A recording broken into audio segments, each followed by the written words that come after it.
요한복음 16장 16절에서 24절 말씀.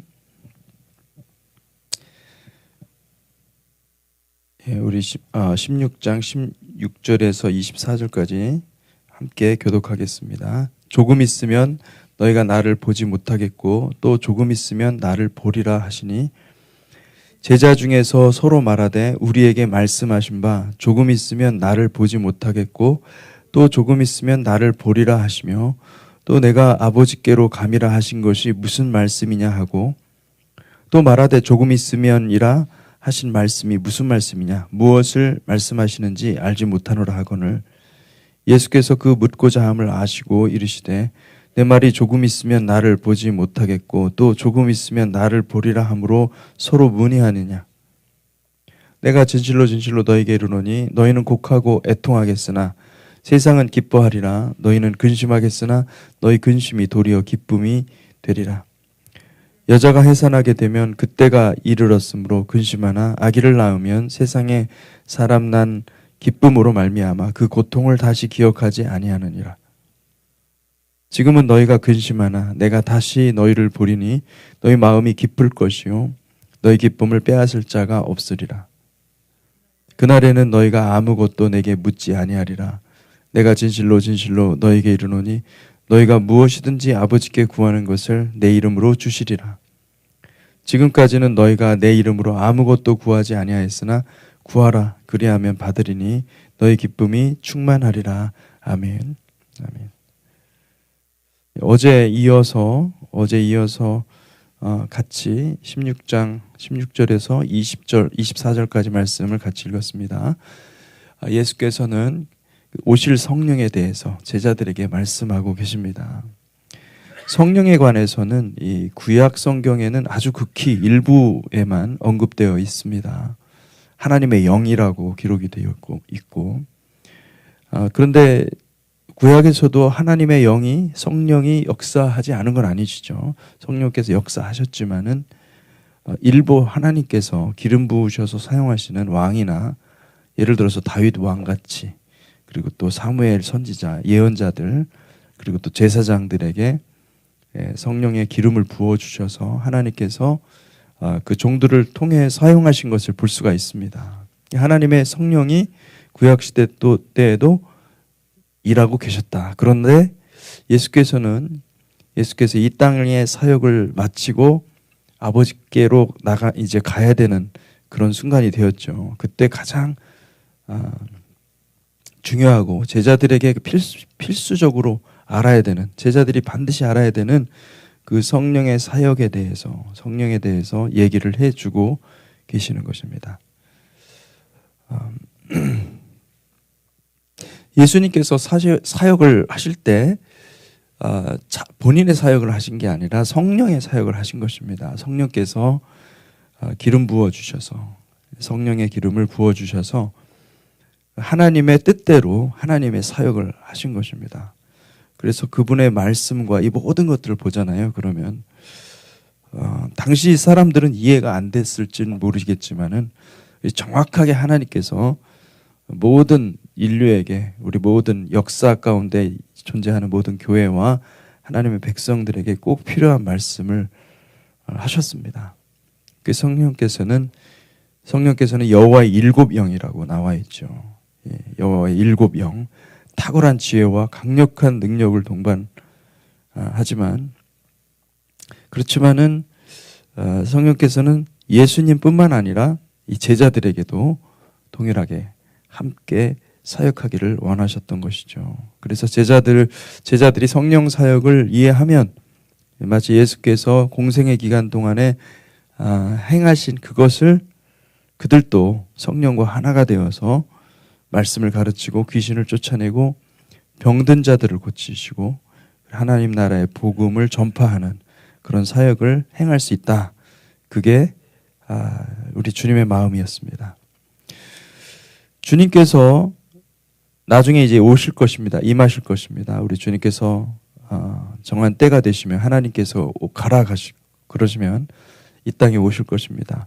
이 주님이 임하시면은 킹덤에 속한 왕 같은 제사장들이 놀라운 성령의 지혜와 능력으로 예수께서 행하신, 이 땅에서 행하신 모든 사역을 그대로 재현할 것입니다.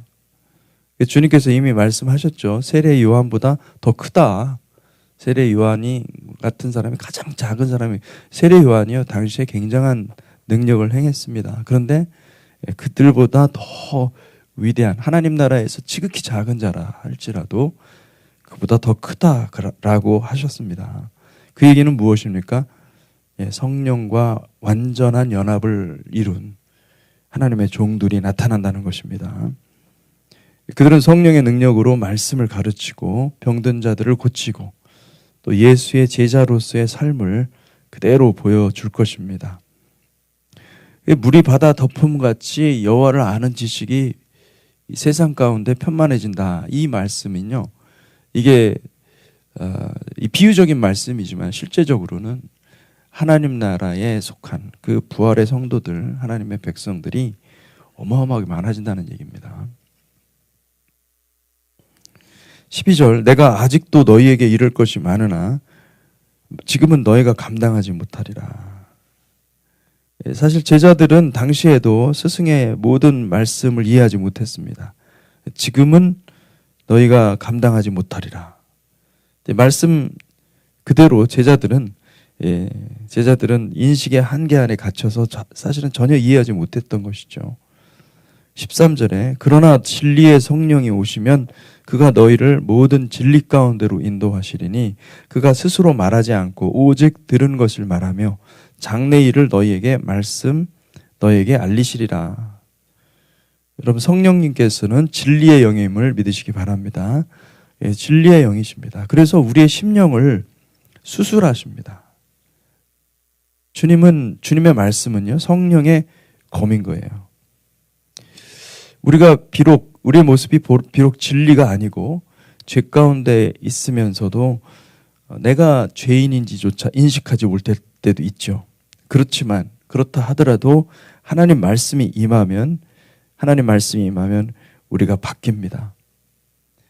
마치 그 어둠이 스스로 어둠이라고 인식하지 못하는 것과 같습니다. 그러나 성령의 빛이 어둠 가운데 비추면 그 어둠은 스스로 자기 정체성을 인식하기 시작하는 거죠. 이게 놀라운 원리예요.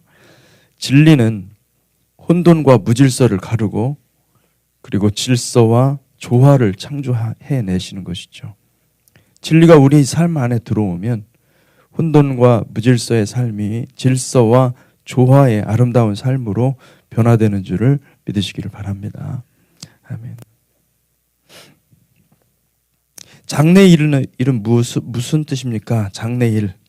여기는 장래일이라고 번역이 돼 있죠. 그 진리의 성령께서 오시면은 그가 스스로 말하지 않고 오직 들은 것을 말하며 장래일을 너희에게 알리리라.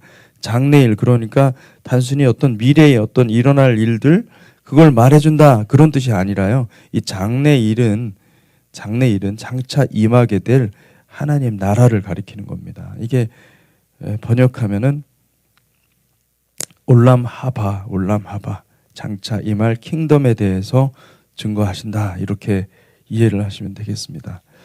여러분, 성령님께서 우리 가운데 임하시면은 성령님께서 앞으로 주님께서 임하셔서 어떻게 킹덤이 이 땅 가운데 임할 것이다, 이거를 다 가르쳐 준다는 거예요. 그러니까 여러분, 우리가 지금 복음의 굉장한 상당 부분은 50% 이하죠. 복음의 가장 중요한 핵심 부분은요, 예수 그리스도 십자가예요. 그런데 그 십자가를 통해서 보잖아요. 그러면 킹덤, 장차 임할 그 세상, 그 킹덤에 대해서 얘기를 해주는 것입니다. 그러니까 이 복음에는 양면이 있는 거죠. 십자가가 있고 그리고 부활이 있는 거예요. 예수 그리스도의 십자가에는 부활이 있고 이 부활 생명에는 장차 임할 킹덤이 있는 것이죠. 이 킹덤에 대해서 알면 우리는 십자가를 지게 되는 것입니다. 우리가 킹덤에 대해서 알고 하나님 나라가 어떻게 임하는지를 알면 우리는 미혹되지 않는 거죠. 그거를 말씀해 주고 있는 것이죠. 성령께서 우리 가운데 임하시면은 우리의 삶이 아무리 어렵더라도 장차 임할 세상인 올람하바를 바라보게 되므로 넉넉히 이기게 하신다. 이 말씀을 하고 계시는 거예요. 그리고 그렇게 넉넉히 이긴 자들에게 올람하바에 들어가는 권세를 성령께서 주신다. 얼마나 놀라운 축복인지 몰라요. 그러니까 사실은 우리가 무엇인가를 해서 구원받는 것이 아니라 성령께서 한 사람 한 사람을 구원해 주시는 줄 믿으시기 바랍니다. 아멘. 14절에 그가 내 영광을 나타내리니 내 것을 가지고 너희에게 알리시겠습니다. 성령님과 예수님은요, 아주 중요한 점에서 공통점이 있습니다. 이 두 분은, 성령님과 예수님은요, 철저하게 자기 사역을 하지 않습니다. 이 참 놀라운 것이죠. 이 두 분은 철저하게 종의 스피릿이에요. 섬김의 스피릿. 예수께서도 자기 자신의 사역을 하지 않으셨어요. 아버지의 뜻을 온전히 순종하는데 모든 시간을 다 쓴 겁니다. 모든 에너지를 순종에다가 아버지의 뜻을 이루어 드리는 것. 내가 여기에 온 이 땅에 살아가는 목적은 나의 것을 성취하기 위함이 아니라 아버지가 나를 보내셔서 그 아버지의 뜻에 온전히 자신이 순종하는 거예요. 거기에 다 쓴 겁니다. 근데 성령님도 마찬가지입니다. 성령님이 어떻게 사역을 하시는가? 자신의 모든 능력, 이 능력에 있어서는요, 성령님만큼이나 탁월하신 분이 어디 있겠어요? 근데 성령님은요, 자신의 모든 능력을 쏟아 부어서 아들의 영광을 나타내는 사역을 하시는 것입니다. 아버지의 뜻을 온전히 행해서 아들이 자신을 그 섬김의 자리에서 철저하게 복종시켜서 아버지의 뜻을 이루었다면은 이제 성령께서는 오셔서 그 아들을 높이시는 거예요. 아들의 영광. 아들이 하신 일이 진리다. 아들을 바라보게끔 하는 것입니다. 성령님은 그게 목적이에요. 그것 외에 다른 어떤 능력이나 나타남도 있을 수 있습니다. 속지 말아야 되는 것은 무엇이냐면은 하나님이 하시는 일은 항상 똑같이 일정하시게 철저한 순종이다.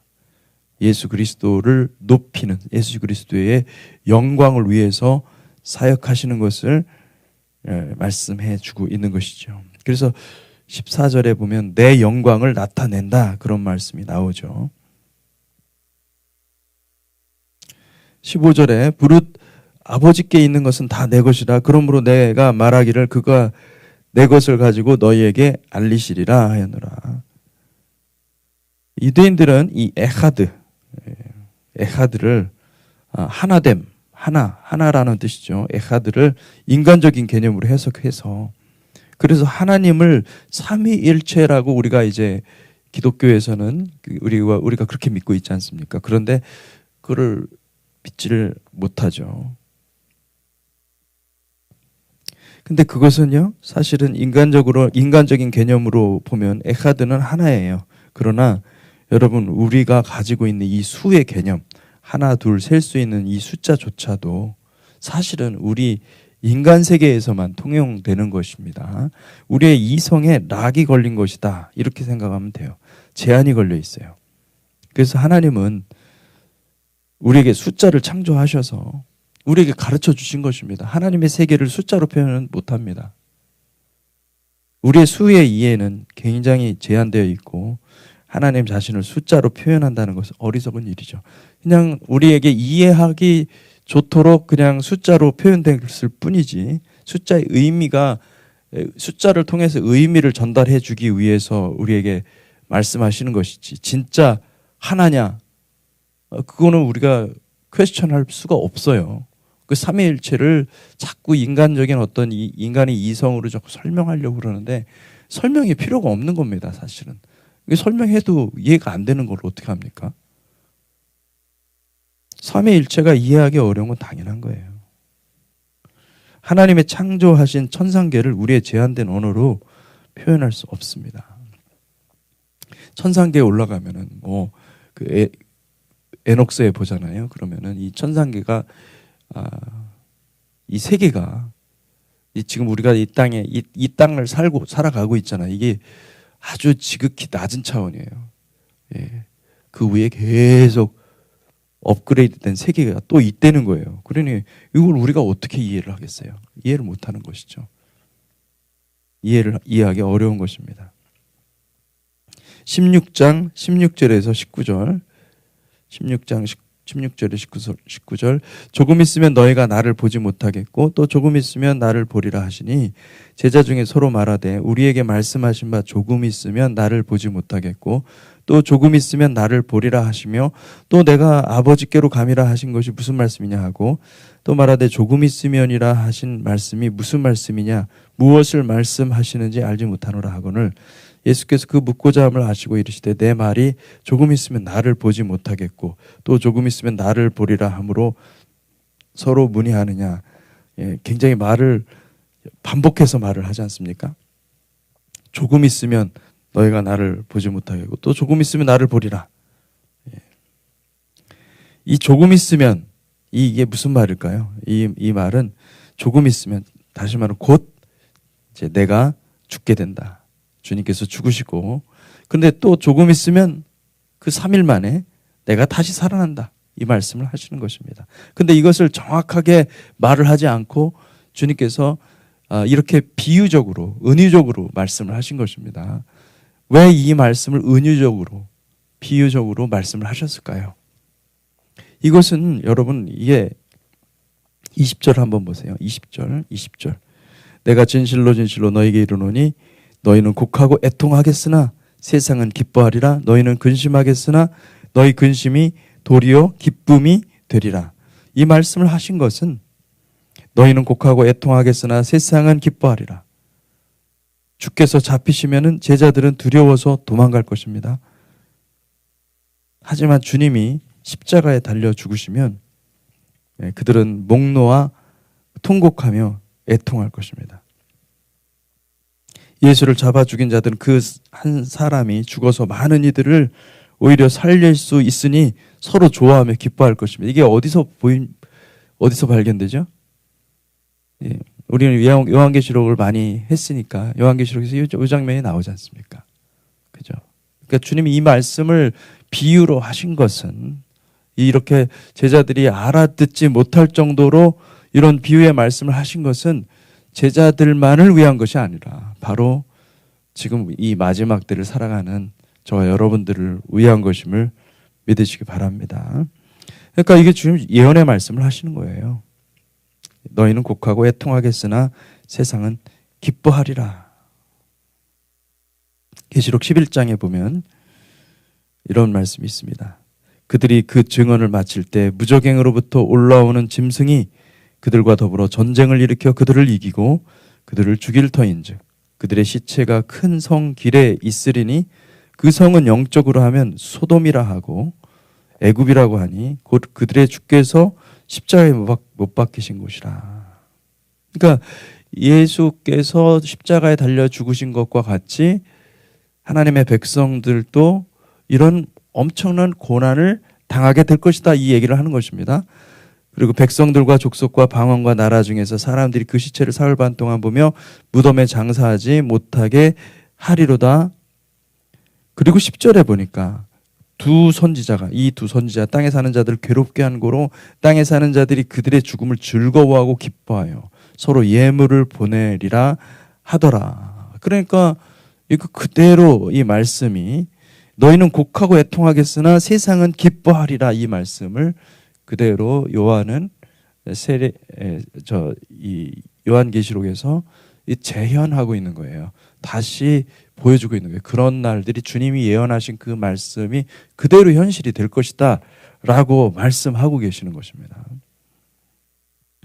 너희는 근심하겠으나 너희 근심이 도리어 기쁨이 되리라. 이 말은 무엇이냐면은 이 말도 역시 마찬가지예요. 스승의 죽음은 얼마나 고통스럽겠습니까? 우리 제자들은 스승이 죽었으니. 그러나 주님께서 다시 살아나시고 약속하신 대로 주님께서 성령을 부어주시기 때문에 근심과 고통은 잠깐이지만 그 이후에 주님의 타이밍이 왔을 때는 오히려 그것이 기쁨이 된다라고 말씀하는 거죠. 그 11장에도 정확히, 요한계시록 11장에도 정확히 나와 있습니다. 3일 반, 이제 11절에 보니까 3일 반 후에 하나님께로부터 생기가 그들 속에 들어가매 그들이 발로 일어서니 구경하는 자들이 크게 두려워하더라. 이거는 부활인 거예요. 예수 그리스도의 부활을 상징하는 것인데, 예수 그리스도께서 부활하신 것처럼 하나님의 백성들도 마침내 하나님께서 그 때가 되어서 3일 반이라는 것도 그 타이밍에, 하나님의 타이밍이 되어서 부활을 일으키시는 거예요. 하나님께서 부활한 성도들을 일으키시니 놀라운 일들이죠. 사람들이 크게 두려워하더라. 하늘로부터 큰 음성이 있어 이리로 올라오라 함을 그들이 듣고 구름을 타고 하늘로 올라가니 그들의 원수들도 구경하리라. 너희는 근심하겠으나 너희 근심이 도리어 기쁨이 되리라. 이 말씀을요, 주님께서 왜 이렇게 풀이하면서 이 비유를 비유적으로 표현하면서 풀이하면서 말씀하시는가? 그것은 전적으로 제자들을 위한 것이고, 지금 이 마지막 때를 살아가는 하나님의 백성들을 염두에 두고 그들이 깨달아 알아야 될 말씀이기 때문에 이 말씀을 하신 것으로 우리가 해석할 수 있는 것이죠. 할렐루야.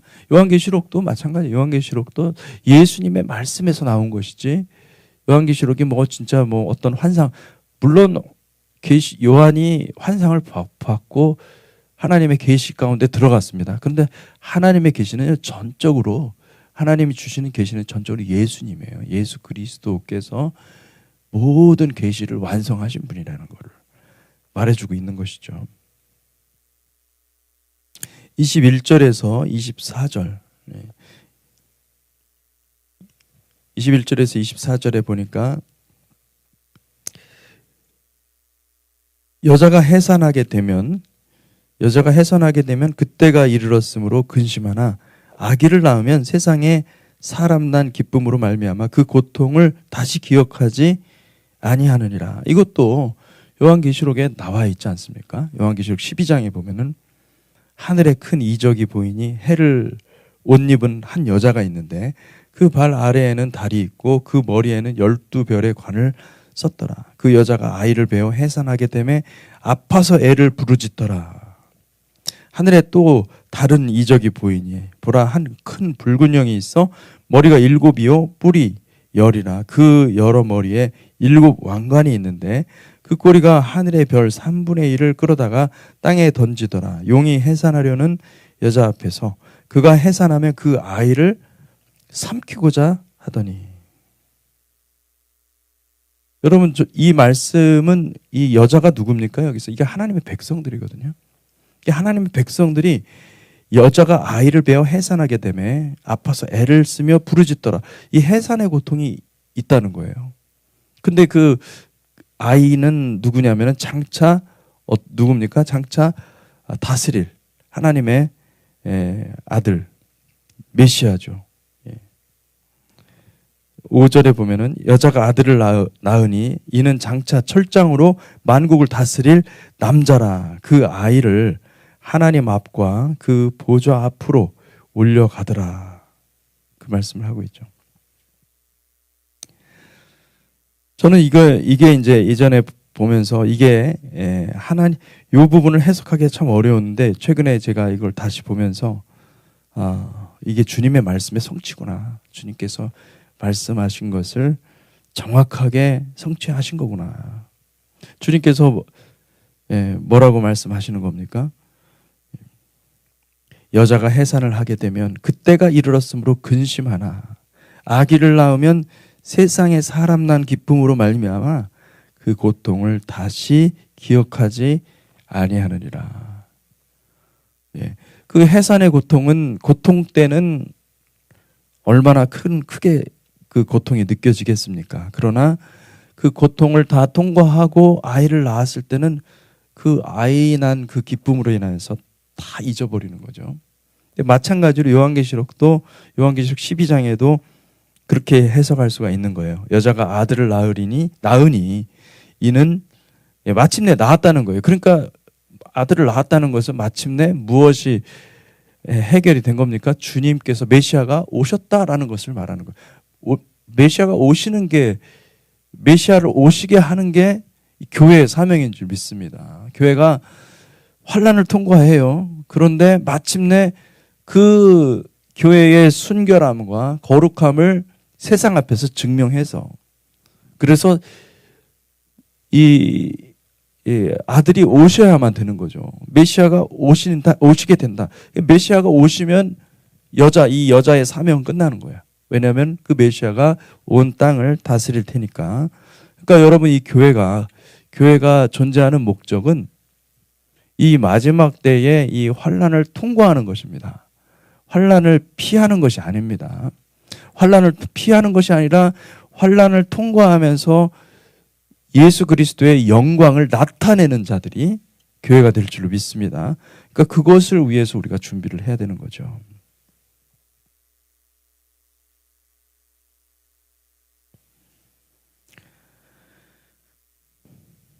지금은 너희가 근심하나, 22절입니다. 지금은 너희가 근심하나 내가 다시 너희를 보내리니 너희 마음이 기쁠 것이요 너희 기쁨을 빼앗을 자가 없으리라. 내가 다시 너희를 보리니 너희 마음이 기쁠 것이요 너희 기쁨을 빼앗을 자가 없으리라. 그러니까 다시 본다라는 말은 이제 주님과 부활한 그 백성들이 주님과 눈을 맞대고 서로 본다. 그 기쁨은 이루 말할 수 없는 기쁨이다. 그 얘기를 하니까 지금은 고통스럽지만, 지금은 너희가 고통 가운데 있고 환난 가운데 있지만 너희가 끝까지 신실하게 주님을 따라 섬길 것이다. 얘기를 해주고 있는 것입니다. 여러분, 이 말씀을 우리의 말씀으로 받으시기를 주님의 이름으로 축복합니다. 아멘. 그날에는 너희가 아무것도 내게 묻지 아니하리라. 내가 진실로 너희에게 이르노니 너희가 무엇이든지 아버지께 구하는 것을 내 이름으로 주시리라. 지금까지는 너희가 내 이름으로 아무것도 구하지 아니하였으나 구하라. 그리하면 받으리니 너희 기쁨이 충만하리라. 그날에는 아무것도 내게 묻지 아니하리라. 왜요? 다 그날에는 다 알게 되니까. 아버지의 지식이 주님에게 있었습니다. 아버지에게서는 다 내 것이었다. 내 것은 다 아버지의 것이었다. 이것이 주님의 세계였거든요. 근데 그날에는 주님을 보고 질문하는 사람이 없어요. 왜요? 아버지의 것이 나의 것이었고 나의 것이 제자들의 것이니까. 아버지의 모든 것들이 다 이 아들에게 왔고 아들에게 있는 모든 것이 제자들에게 왔잖아요. 그러니까 다 아는 거예요.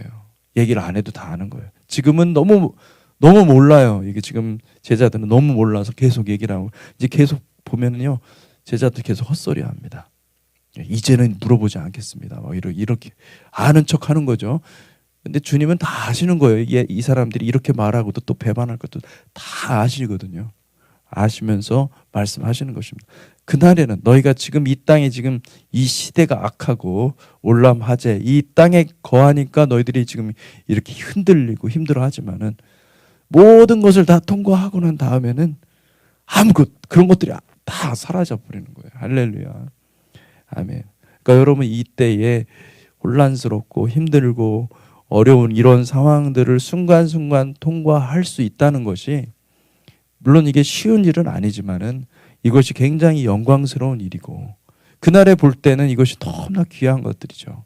그러니까 여러분들 끝까지 승리하는 거룩한 백성들 되시기를 주님의 이름으로 축복합니다. 우리 기도하겠습니다. 하나님 아버지, 주님의 말씀은 정말 완벽하시고 거룩하시고 하나님께서 하시라고 하신 그 말씀을 우리에게 주시는 줄 믿습니다. 아버지, 그 말씀을 우리가 받고 승리하는 거룩한 삶이 되게 하여 주시고, 아버지 그 말씀에 의지하여서 날마다 살아가는 거룩한 백성 삼아 주시옵소서. 예수 그리스도 이름으로 기도했습니다. 아멘.